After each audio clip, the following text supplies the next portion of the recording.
আগামীতে যদি ওনার পর্দার মাইক্রোওয়েভ লাগে আমি আমার তরফ থেকে ওনাকে একটা মাইক্রোওয়েভ দিতে চাই। আমার নিজের থেকে অফারও দিয়ে দিলেন যে আমি সব দিয়ে দেব। ওনার কাছে চাইছেন নাকি কেউ যে উনি দিবেন?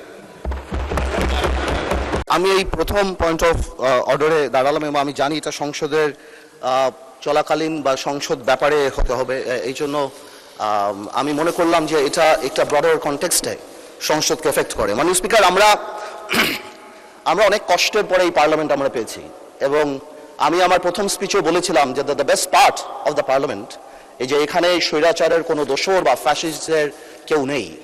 মাননীয় স্পিকার, গত পার্লামেন্ট শুধু পার্লামেন্টের গণতন্ত্রের হত্যা করেন, এই পার্লামেন্টের স্ট্যান্ডার্ডকে সাংঘাতিকভাবে নষ্ট করেছে। আমরা দেখেছি মাননীয় স্পিকার, এখানে মমতাজ থেকে আরম্ভ করে এখানে গান হয়েছে, এখানে অন্য কিছু হয়েছে। আমার কাছে মনে হচ্ছে যে ডাইরেক্টলি ওদিকে না গেলেও কিছু কিছু জায়গায় কিন্তু আমরা ওদিকে চলে যাচ্ছি। আমরা কিন্তু মেম্বার অফ পার্লামেন্ট ছাড়াও we are the ambassadors of the parliament. আমরা যখন বাইরে কোথাও যাই আমরা এই পার্লামেন্টকে রিপ্রেজেন্ট করি। মাননীয় স্পিকার, কালকে পরশুদিন পার্লামেন্ট থেকে যাওয়ার পরে আমি অনেক টেলিফোন পাই এবং সেখানে আমি ডিফেন্ড করার চেষ্টা করি এবং ডেইলি স্টার নিউজ করে Jamaat MP demands washing machine, microwaves and curtains.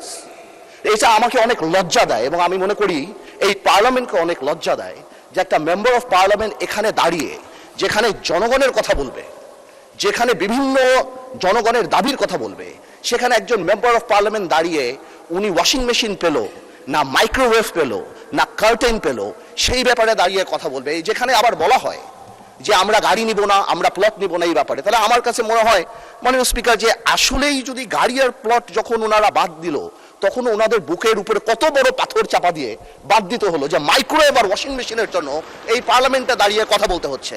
মাননীয় স্পিকার, আমার মনে হচ্ছে যে এই স্ট্যান্ডার্ড আর স্ট্যাচার আমাদেরকে মেনটেন করা উচিত এবং আমি বলবো আমাদের মাননীয় যারা আছেন ওনাদেরকে, স্পেশালি আমাদের বিরোধী দল, এবং এটা কালকে হয়তো আমাদেরকেও বলতে পারে, আমি জেনারেলি এটা বলছি যে উই মাস্ট, আমি শেষ করছি যে আমি খুব সিরিয়াসলি বলছি। তারপরে যদি আমার ভাই যেহেতু কমেন্ট করেছেন উনি চান আমি ওনাকে এম্বারাস না করে আগামীতে যদি ওনার পর্দার মাইক্রোওয়েভ লাগে আমি আমার তরফ থেকে ওনাকে একটা মাইক্রোওয়েভ দিতে চাই এবং আমি প্রধানমন্ত্রীকে রিকোয়েস্ট করতে চাই যদি ওয়াশিং মেশিনটা উনি দেয় এবং হোম মিনিস্টার থাকলে আমি বলতাম যে উনি পর্দাটা যদি কিনে দিয়ে ওনার সংসারটা আমরা গোছায় দিতে পারতাম, তারপরে যদি আমার পার্লামেন্টকে উনি এম্বারাস না করতো।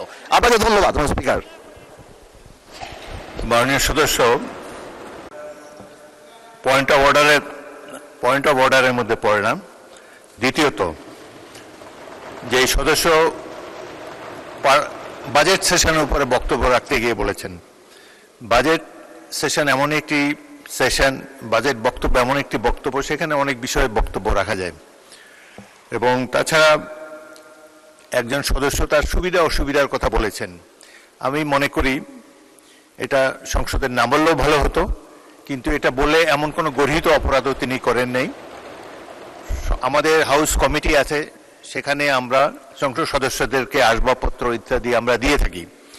সেই হিসাবে তিনি যদি সকল সদস্য, তিনি তার নিজের জন্য চান নাই, সকল সংসদ সদস্যদের জন্যই যারা হাউসে সংসদের দেওয়া ভবনে যারা বসবাস করে তাদের সম্পর্কে বলেছে।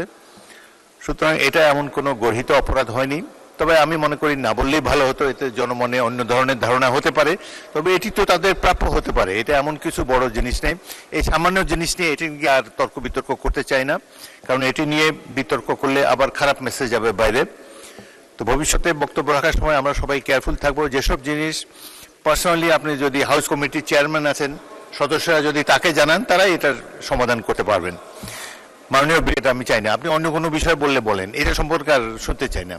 এটা কথা, আরেকটি কথা আমি বলি আপনাদের কথা, আর যেভাবে আপনি একজন সদস্যকে অফার করেছেন তাকে দেবেন, এটাও তার জন্য একটি ডিসরেসপেক্টফুল মনে হতে পারে। উনি নিজের জন্য চান নাই, সকল সংসদ সদস্য যারা বসবাস করে সংসদের সরকারি বাড়িতে তাদের জন্য বলেছেন। সুতরাং এটা নিয়ে, এই বিষয়টা নিয়ে আর বিতর্ক না হোক, এটা আমি চাই। মাননীয় নেতা, এরপরে আর বাড়াবাড়ি তো কোনো দরকার নেই। বিরোধী দলের নেতা, আপনি তো এই সম্পর্কেই বলবেন তো? আচ্ছা, বলেন। মাননীয় সদস্য পয়েন্ট অফ অর্ডারে দাঁড়িয়ে যে কথাগুলো বলেছেন, আপনি তো প্রথমেই নাকচ করেছেন যে এটা পয়েন্ট অফ অর্ডারের বিষয় না। 2 নম্বর, একজন সদস্য তিনি সবার জন্য একটা বিষয় চেয়েছেন। আপনি রাইটলি বলেছেন যে এটা হাউসে না বলে এটার জন্য কমিটি আছে, ওখানে বললেই হতো। কিন্তু তিনি এইটাকে সূত্র ধরে আবার আরেকটা যে গাড়ি বাড়ি সব নিয়ে আসলেন।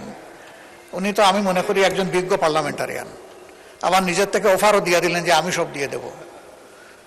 ওনার কাছে চাইছেন নাকি কেউ যে উনি দিবেন? আমার মনে হয় যে আমাদের মানসিকতাগুলো এমন হওয়া উচিত যেটা এখানে দাঁড়িয়ে অন্তত কেউ কারো সম্মানে আমরা আঘাত করব না। আমরা আশা করব যে আমি সহ আমরা সকলে আগামীতে এগুলোর প্রতি আরো যত্নশীল হব। ধন্যবাদ মাননীয় স্পিকার।